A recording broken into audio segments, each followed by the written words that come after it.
કોઈપણ મતવિસ્તારની નાળ પારખવી હોય તો માત્ર આંકડાઓ જોવા પૂરતા નથી. તમારે ત્યાંની જમીનને સમજવી પડે, ત્યાંના લોકોના જીવનને, એમની આશાઓ અને એમના સંઘર્ષોને સમજવા પડે છે. આપણું આ વિશ્લેષણ જેતપુરની રાજકીય ભૂમિને આ જ ઊંડાણથી સમજવાનો એક પ્રયાસ છે અને એ જોવાનો છે કે લોકો કેન્દ્રિત શાસનનો માર્ગ કેવી રીતે તૈયાર કરી શકાય. આપણી નજર સામે છે જેતપુર, ગુજરાત, આપણા આ ઊંડાણપૂર્વકના વિશ્લેષણનું કેન્દ્રબિંદુ. અહીંની જમીન, અહીંના લોકો અને અહીંની રાજનીતિને આપણે બારીકાઈથી તપાસીશું. તો ચાલો જોઈએ કે આપણું આ વિશ્લેષણ કયા માર્ગે આગળ વધશે. આપણે શરૂઆત કરીશું જેતપુરની જમીન અને ત્યાંના લોકોથી.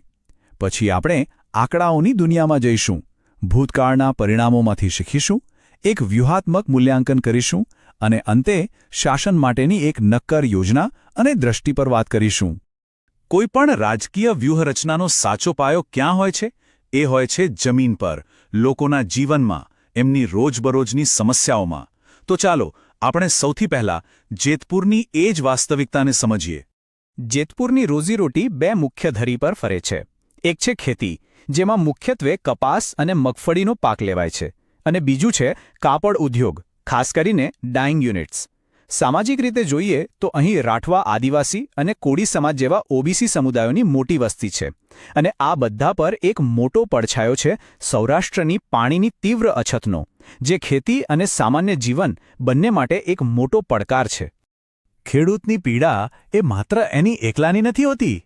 જ્યારે કપાસના ભાવ ગગડે છે અને લઘુત્તમ ટેકાના ભાવ એટલે કે એમએસપીની કોઈ ગેરંટી નથી હોતી, ત્યારે તેની અસર આખા વિસ્તારના અર્થતંત્ર પર પડે છે. જેતપુરના ખેડૂતો માટે આ માત્ર એક આંકડાનો ખેલ નથી, આ એમના અસ્તિત્વનો સવાલ છે. એક બાજુ ખેતીની આ હાલત છે તો બીજી બાજુ જેતપુરનો ટેક્સટાઇલ ઉદ્યોગ પણ મુશ્કેલીમાં છે. સ્થાનિક કારખાનાઓ અને મિલો દબાણમાં છે અને એની સીધી અસર રોજગારી પર પડી રહી છે. ખાસ કરીને યુવાનો માટે નોકરીઓનો અભાવ એક બહુ મોટી ચિંતાનો વિષય બની ગયો છે. ભાવનાઓ અને વાસ્તવિકતા મહત્વની છે, પણ રાજકારણમાં સાચી તસવીર તો આંકડા જ બતાવે છે. આંકડા કદાચ કઠોર હોઈ શકે, પણ તે સત્ય કહે છે. તો ચાલો હવે 2022ના ચૂંટણી પરિણામોનું વિશ્લેષણ કરીએ અને સમજીએ કે જમીન પર ખરેખર શું થયું હતું. સૌથી પહેલો આંકડો 60.79%. 2022ની ચૂંટણીમાં સત્તાધારી પક્ષને આટલો મોટો જનાદેશ મળ્યો. આ આંકડો તેમની મજબૂત સ્થિતિનો સ્પષ્ટ સંકેત છે.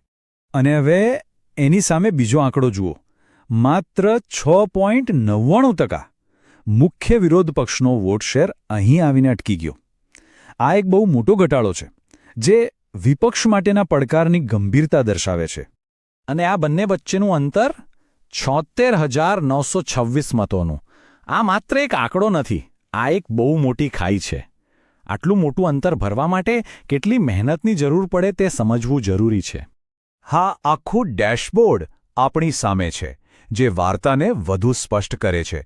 કુલ મતદારો, મતદાન, પણ અહીં એક નવો અને મહત્વનો ખેલાડી મેદાનમાં ઉતર્યો હતો, આમ આદમી પાર્ટી, જે લગભગ 70% વોટ લઈ ગઈ. આનાથી વિપક્ષી મતોનું સ્પષ્ટ વિભાજન થયું.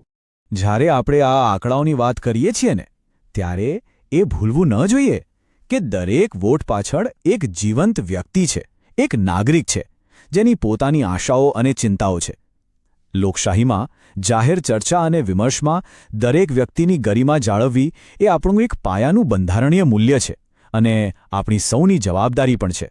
વર્તમાનને બરાબર સમજવા માટે એના મૂળિયા એટલે કે ભૂતકાળમાં જવું પડે. ભૂતકાળના પરિણામો આપણને લાંબા ગાળાના પ્રવાહો બતાવે છે અને એ પણ સમજાવે છે કે મતદારોનો મિજાજ કેટલો અસ્થિર હોઈ શકે છે. ચાલો જેતપુરના ચૂંટણી ઇતિહાસ પર એક નજર કરીએ. જેતપુરની રાજકીય તાસીર ક્યારેય એકસરખી નથી રહી. જુઓ, 1995માં કોંગ્રેસ જીતી, 2012માં એક અણધાર્યો વળાંક આવ્યો અને કોંગ્રેસ ફરી જીતી, પણ 2022માં ચિત્ર સંપૂર્ણપણે બદલાઈ ગયું. આ બતાવે છે કે અહીંની જમીન રાજકીય રીતે ખૂબ જ ગતિશીલ છે. હવે એ જ વાતને આપણે આંકડાઓની ભાષામાં સમજીએ. આ ટેબલ સ્પષ્ટપણે દર્શાવે છે કે કેવી રીતે ભાજપે છેલ્લા 2 દાયકામાં ધીમે ધીમે પોતાની પકડ મજબૂત કરી. 2002થી જીતનું માર્જિન સતત વધતું ગયું, જેમાં 2012 એક અપવાદ હતો. પણ 2022માં જે 43%થી વધુનું માર્જિન બન્યું તે અભૂતપૂર્વ હતું. હવે જ્યારે આપણે જમીન અને ઇતિહાસ બંનેને સમજી લીધા છે તો સવાલ એ થાય કે આગળનો રસ્તો શું? કોઈ પણ વ્યૂહરચના બનાવતા પહેલાં પોતાની તાકાત, નબળાઈ, તક અને ખતરાને જાણવા ખૂબ જરૂરી છે. વિપક્ષ માટે તાકાત છે આદિવાસી અને ઓબીસી વિસ્તારોમાં તેમનો નાનો પણ સમર્પિત કાર્યકર વર્ગ. પણ સૌથી મોટી નબળાઈ છે સંગઠનાત્મક માળખામાં મોટો તફાવત. સૌથી મોટી તક ક્યાં છે? એ છે ખેતી, નોકરી અને પાણી જેવા સ્થાનિક મુદ્દાઓ જે લોકોના દિલને સ્પર્શે છે. અને સૌથી મોટો ખતરો છે સત્તાધારી પક્ષનું મજબૂત તંત્ર અને મતોનું વિભાજન. હવે વાત કરીએ 2022ના ઉમેદવારની. આ કોઈ વ્યક્તિગત ટિપ્પણી નથી, પણ એક સિસ્ટમ લેવલનું વિશ્લેષણ છે. એમની છબી સ્વચ્છ હતી, તેઓ સ્થાનિક હતા. પરંતુ એમની જાહેર ઓળખ ઓછી હતી, પ્રચારનું તંત્ર નબળું હતું અને તેઓ એક ખૂબ જ મોટા અને પ્રખ્યાત નામ સામે લડી રહ્યા હતા. આ પરિસ્થિતિ સ્પષ્ટપણે બતાવે છે કે એક મૂળભૂત વ્યૂહાત્મક ફેરફારની જરૂર છે. ચાલો, અત્યાર સુધી આપણે નિદાન કર્યું. હવે સમય છે ઉપચારનો. માત્ર સમસ્યાઓ ગણાવાથી કંઈ નહીં થાય, તેનો ઉકેલ આપવો પડશે. તો આગળ વધવા માટે આ રહી એક 90 દિવસની નક્કર અને કાર્યક્ષમ યોજના. આ એક 90 દિવસની યોજના છે જેને 3 તબક્કામાં વહેંચી શકાય. પહેલા 30 દિવસમાં સંગઠનને ઝડપથી ઊભું કરવું, બીજા 30 દિવસમાં લોકોના મુદ્દાઓ પર આધારિત અભિયાન ચલાવવું અને છેલ્લા 30 દિવસમાં મતદારો સાથેનો સીધો સંપર્ક વધુને વધુ ઘનિષ્ઠ બનાવવો. આ એક સ્પષ્ટ અને સમયબદ્ધ માર્ગ છે. આ આખી વ્યૂહરચના 3 મુખ્ય પાયા પર ઊભી છે. પહેલું, એક મજબૂત કથા, એક નેરેટિવ જે લોકોના દિલને સ્પર્શે. બીજું, એ કથાને ઘર ઘર સુધી પહોંચાડવા માટેનું જમીની સંગઠન. અને ત્રીજું, આ સમગ્ર પ્રયાસને ટકાવી રાખવા માટે જરૂરી સંસાધનો અને આધુનિક ટેકનોલોજી. આજના જમાનામાં જમીની લડાઈની સાથે સાથે ડિજિટલ મોરચે પણ લડવું પડે છે.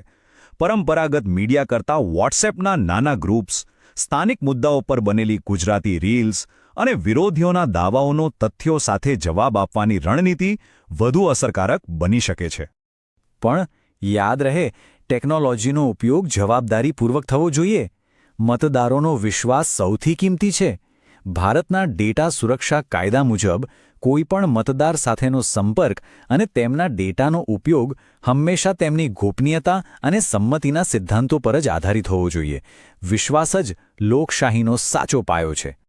તો આપણે ક્યાંથી શરૂઆત કરી હતી? ડેટાથી.